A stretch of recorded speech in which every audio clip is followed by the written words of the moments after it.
My name is Alexia, and today we're going to be going over the books that I read in June. I read 18 books this month. Some I did read for school, so I'm going to be skipping over those. Starting out, I read The Night and the Moth by Rachel Gillig, and I absolutely loved this. I rated this 4.5 stars. I love the way Rachel Gillig builds her worlds, and they're just so like dark and eerie and so unique. I really liked this one. It follows Sybil, who is one of the diviners. Her and the other women are supposed to be nameless, and for them to like speak to the omens, they have to essentially be drowned and then they can see like prophecies that are supposed to come true and tell the kingdom. But a group of knights come, and all of a sudden the other diviners start going missing, so she has to try to figure out what's going on with them and how to stop it before she's the last one left. And I thought it was really good. I loved the characters. I would say this one is more fantasy heavy than romance than One Dark Window. This one is definitely more like epic fantasy, more world building, and the romance is definitely on the back burner, but I still felt like it was so sweet and I loved it, and I just loved all the characters. I really don't have anything bad to say. Then I read Every Summer After by Carly Fortune, and I had mixed feelings about this. I did really like it, and I liked the story and the drama, and it was good. It was like The Summer I Turned Pretty but for adults. There is a trope in here that I don't like, and it is a big point in the story, so I can't really say. If you're curious, I can tell you in the comments, but I don't want to just say it because that is a big point of it. I was spoiled for it like a year ago, and then I was like, I'm never gonna read that book, and then I forgot, and then I read this book, and then I was like, oh, but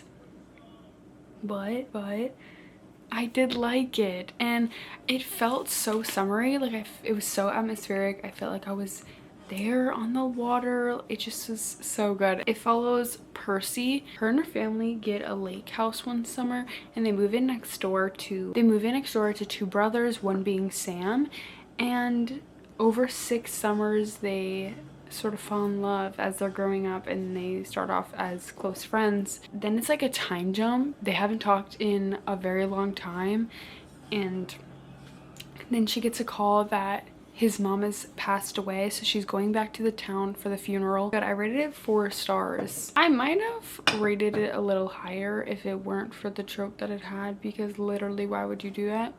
Literally, why ever would you ever do that? Like, you're losing me. But other than that, it was really good. I read Meet Me at the Lake, and I rated this one 3.5 stars. I might even bump it down to a 3. I don't know yet. I didn't really like this one. They used to know each other when they were in college and like college age. They like knew each other for a couple of weeks, I think, and then they spent a day together, and it was amazing, but they were both in relationships. They were supposed to meet up a year later, but he never showed. And now, years later, she is running her mom's resort, and he comes in to help out. And he just happens to be the man from years before. My gripe with this one, though, is it just felt like they were like, oh, well, we knew each other so well back then, and we got along so well that we don't even need to catch up. Let's just get it on. 10 years happen, and he like won't tell her anything about what happened in those past years or what happened that time that they were supposed to meet up. And she's like, yeah, he won't tell me anything, but I spent the night and then morning and the afternoon and the night again. Girl, you have no idea what this man is like. You knew him for like a week 10 years ago. Aside from what you know about this man, where are the survival instincts? Mommy, you don't know what this man is like. You don't know what he's like. He could be a killer for all you know. Anyways, it just felt very superficial, and I didn't even get the summer vibes like I did with the first book. Then I read Tiny Pretty Things, which I rated 3 stars. This follows a girl who is going to a dance academy. She's kind of taking the place of a girl who got injured, and people are kind of suspicious. She was always getting like the spotlight, so a lot of people were jealous of her. So it's kind of like, who done it? Did someone push her off the roof, or did she accidentally fall? Like, what's going on? Then I read Promise Me Sunshine. This was so good. I rated this 4.75. This is so good. This follows Lenny, who has recently lost her best friend, and she's dealing with grief, and she starts working as a nanny, and the uncle of the little girl she's watching offers to help her through the grieving process if she helps him sort of connect to his niece and get closer with her, because he doesn't know really anything about kids, and he's kind of like, I want to have a relationship with her, but I don't know how to do that. It focuses a lot on grief and loss and the guilt that comes with being happy after you've lost that person in your life and not wanting to do things without them. This book is this book is so sad. I think I cried when I was reading it. I was reading on the plane. It is very emotional, but so good, and I really recommend everyone go read this. I loved the romance. I love the way she handled the topics in this book. She has like this checklist that her best friend made her for things to do when she passes away, so he's helping her check these things off her list, and it's just so good. Highly recommend. Then I read Queen Hereafter. This is a reimagining of Macbeth, told from the point of view of Lady Macbeth, and it dates all the way back to her childhood and what is like growing up and her relationship with her mom, father, and grandma. In this, she's actually in her like teens to early 20s, I think. She actually becomes friends with Macbeth, but then she is so set on becoming queen that she goes and is supposed to be like married away to Duncan. It is really good.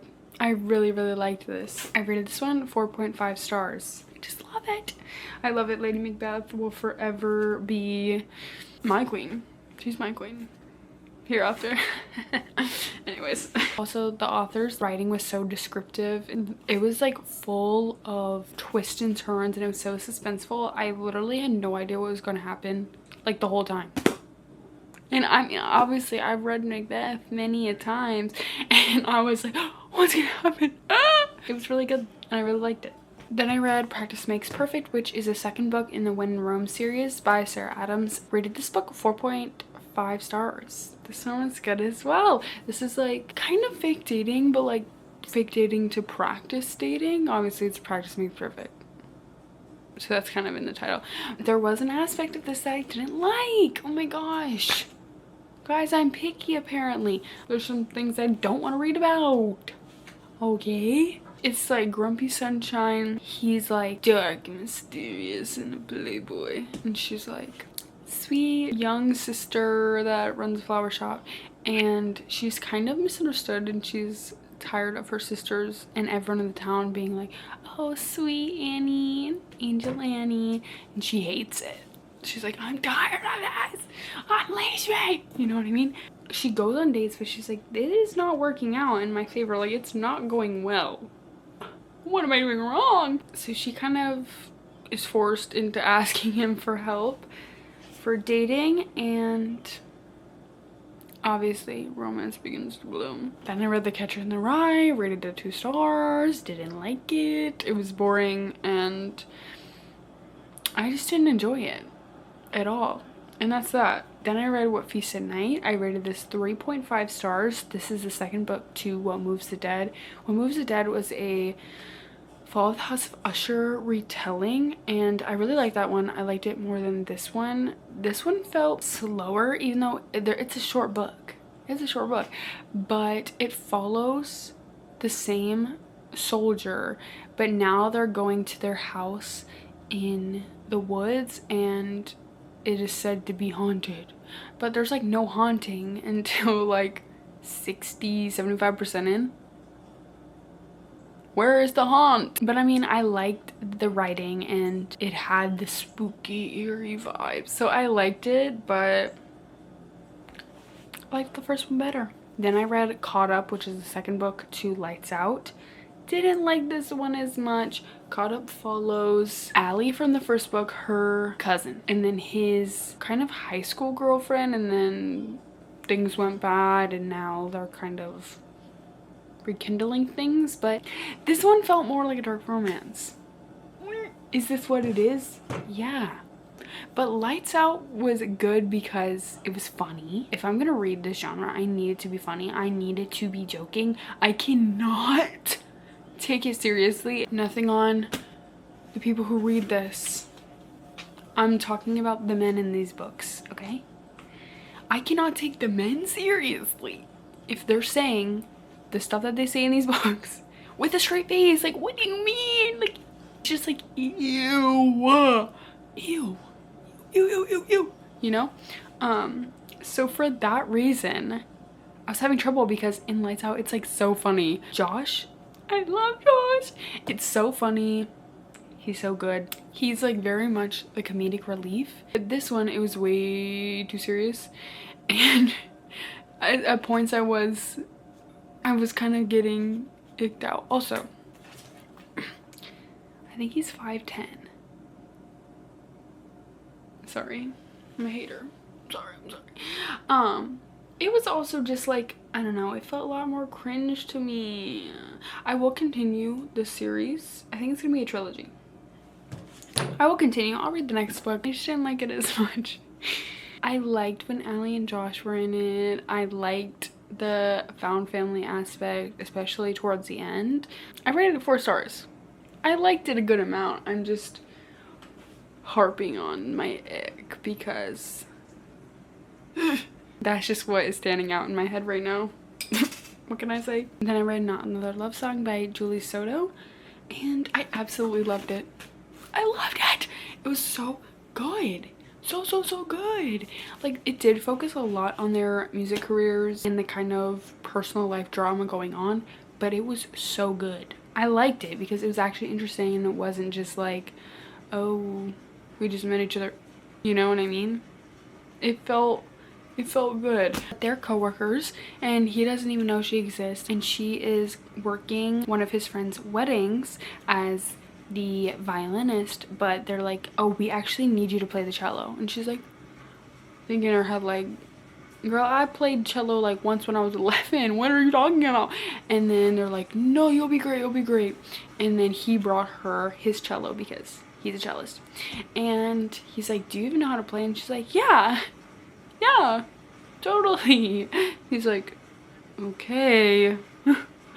And she's like, we literally work together and you don't even know who I am. And he's like, huh? And then they kind of start having to compete for center stage at work, and it's really good. I really liked it. I'm gonna need to read Forget Me Not by this author now. I was on the fence, but I'm gonna read it. I'm gonna read it because this was so good.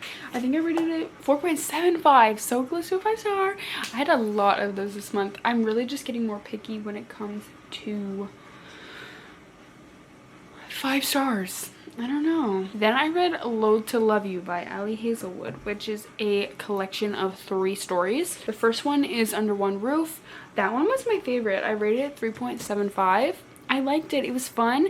There's 3 girls and they're all best friends and they went to school together and now they're all living separate places, and these are all their love stories. So Under One Roof follows a girl who is moving to Washington DC for work, and she was gifted a house by her professor that passed away, but the professor's nephew owns half the house, so they have to be roommates. And I liked it, and obviously it's forced proximity and happens over like the span of 5 months, so it's like, it's not fast, thank the heavens.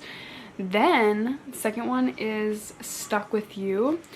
This one is more kind of insta-lovey. I rated this one 3.5. I liked it less than the first one, but more than the third. I'll get into that later. In this one, they spend the day together and they are getting along really well, and then they spend the night together and they're like, oh my gosh, like, we're gonna date, like, this is gonna be so awesome. And then something happens, a miscommunication. A month or so later, maybe more, they get stuck in an elevator together at work because they work in the same building but for different companies.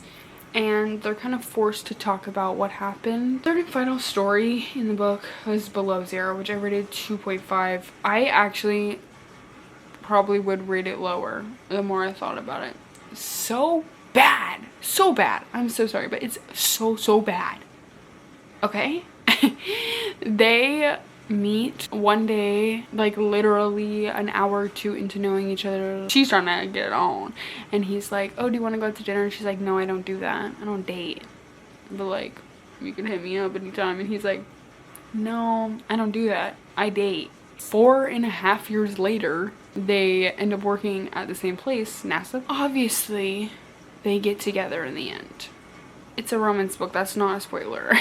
But so insta-lovey, the most insta-lovey out of the three. Second of all, ew, I did not feel it. I did not want it. It felt ick. It felt gross. I didn't like it. I didn't feel the romance. It felt actually gross. And then in the final scene, he's comparing parts of her body to geographical spots on Mars. Hey, now why ever would you do that? Why? Why? And this is the blah blah blah mountains, and this is the river.